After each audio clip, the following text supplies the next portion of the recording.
Baca, yaitu yang berjudul The Dark Series. Yang pertama ada identitas buku,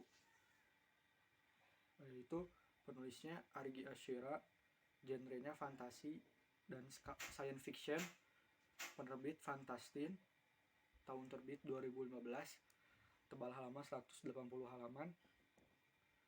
Selanjutnya di sinopsisnya, Flare, kamu mesti lebih sabar lagi. Mengurai peperangan bukan perkara yang selesai dalam sehari. Apalagi jika kedamaian tempat kita tinggal jadi taruhannya. Kamu juga mesti lebih percaya pada kekuatan teman-teman kita. Walaupun Aurum memang lebih senang bermain daripada bertempur, aku setuju denganmu. Meskipun Sofier bisa berbicara dengan pintu dan benda mati lainnya, seharusnya biarkan pula vendor bernyanyi.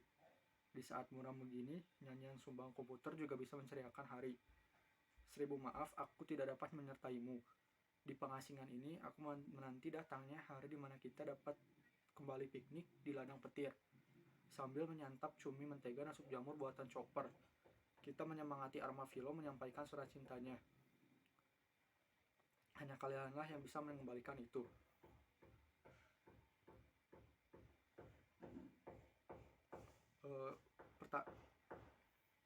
Selanjutnya tentang ringkasan cerita dari novel The Dark Series. Novel ini menceritakan tentang seorang gadis bernama Flare Momentum. Dia hidup di Earthdin, sebuah planet yang hanya terdapat 2 benua dan 2 negara, di mana Startior, yaitu orang yang terlahir dari nebula bersamaan dengan bintang tambatan hidupnya, yang mendominasi planet itu layaknya manusia di bumi. Sekolah menjadi negara sekaligus tempat belajar, dan perang menjadi penentu dewan-dewan dari sekolah atau negara mana yang memimpin pemerintahan tingkat dunia.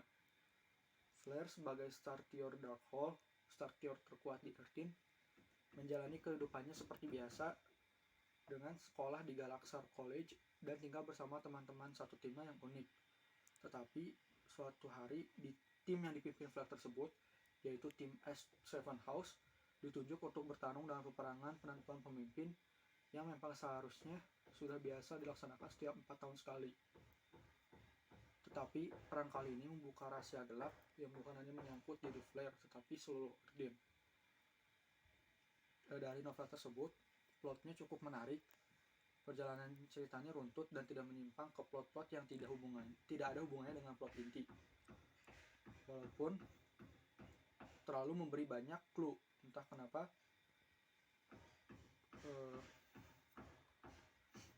bahasanya nggak lebay dan nggak bertele-tele. Dalam hal pembangunan dunia dan latarnya juga unik, seperti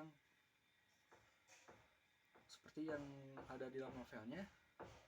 Planet tersebut memiliki orang-orang yang memiliki kekuatan masing-masing sesuai dengan kekuatan bintang-bintang mereka masing-masing, dengan budaya dan politik yang berbeda. Tetapi seperti bumi, masih banyak kekurangan dan juga harus berevolusi.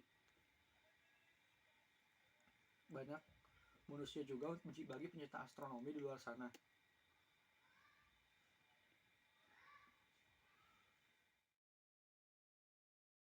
Assalamualaikum warahmatullahi wabarakatuh. Perkenalkan, nama saya Muhammad Bukan Fadilah dari kelas 11 IPS 2. Di sini saya akan meresensi buku non-fiksi yang berjudul Bung Karno Penyambung Lidah Rakyat Indonesia. Buku ini ditulis oleh Cindy Adams, penerbit Yayasan Bung Karno 2007, dan berjumlah 415 halaman.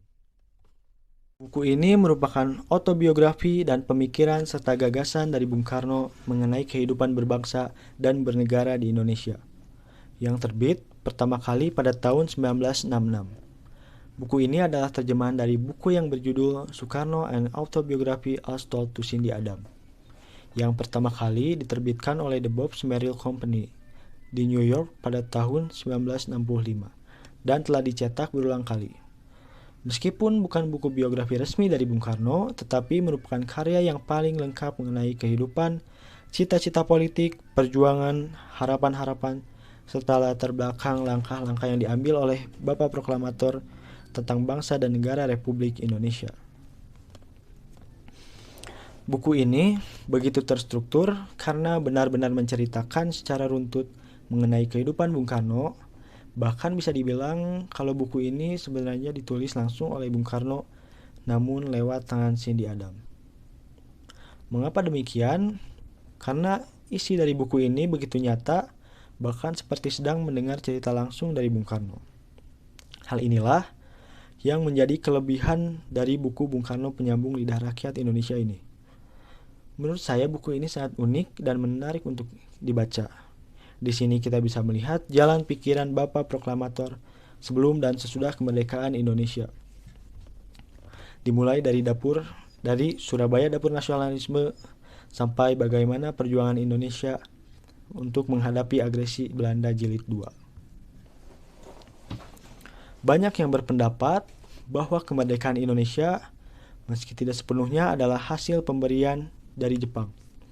Namun, semua opini tersebut dibantah melalui untayan-untayan cerita sejarah perjuangan yang disampaikan oleh Bung Karno.